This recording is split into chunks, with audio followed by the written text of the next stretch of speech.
there's a question there, isn't there, about aliens and anorexia?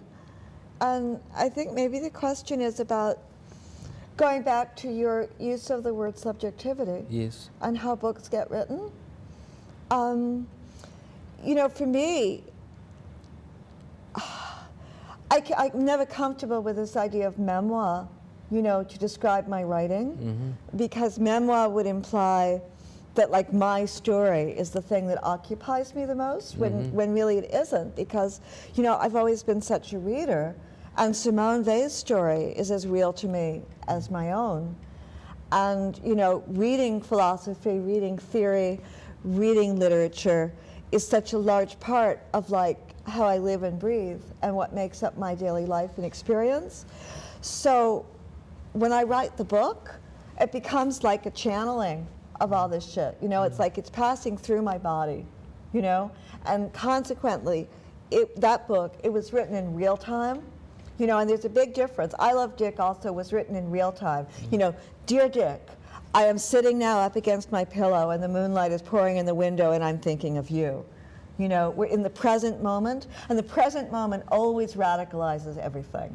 You know, you can break anything out of a stupor by boom, here we are. I'm sitting, the light is in my eye, you're wearing a funny suit, and you're looking at me, you know, and like boom, we're right here.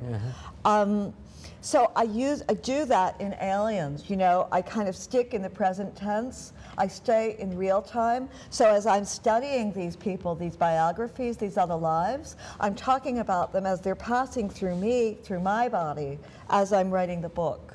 And so that becomes a very different kind of thing. It becomes more like a performance, you know, than a retrospective. You know, memoir, I think, is supremely kind of retrospective. You know, we're looking back at, you know, this great distance of, you know, perhaps false wisdom, you know, upon what the things that happened in our youth. And I don't believe in that, or I didn't, in the writing of that book. I wanted everything to be current, contemporary, right now, even when you're looking at history. You're like a reporter, though, yeah, but it's not the news that you see on TV or in the newspaper.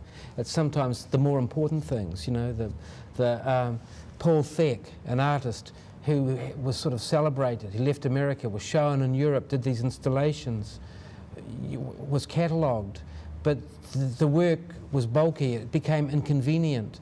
The places that supported it destroyed his work when they were trusted to look after it, and then he was sort of like written out of art history and no longer exists.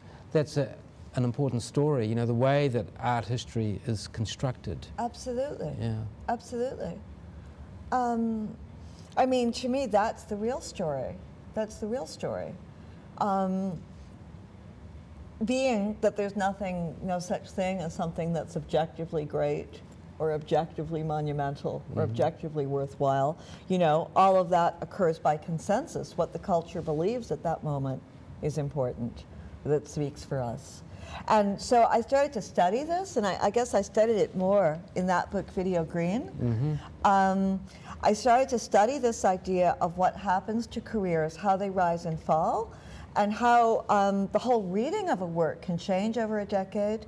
Like the artist Anna Mendieta. You know, I don't know if you're familiar with her work. She was the one who was pushed out the window by Carl Andre. So she died an untimely early death. In her own lifetime, she was not a very successful artist. There was not a great deal of interest in her work. It looked kind of pathetic and lame. No one was interested.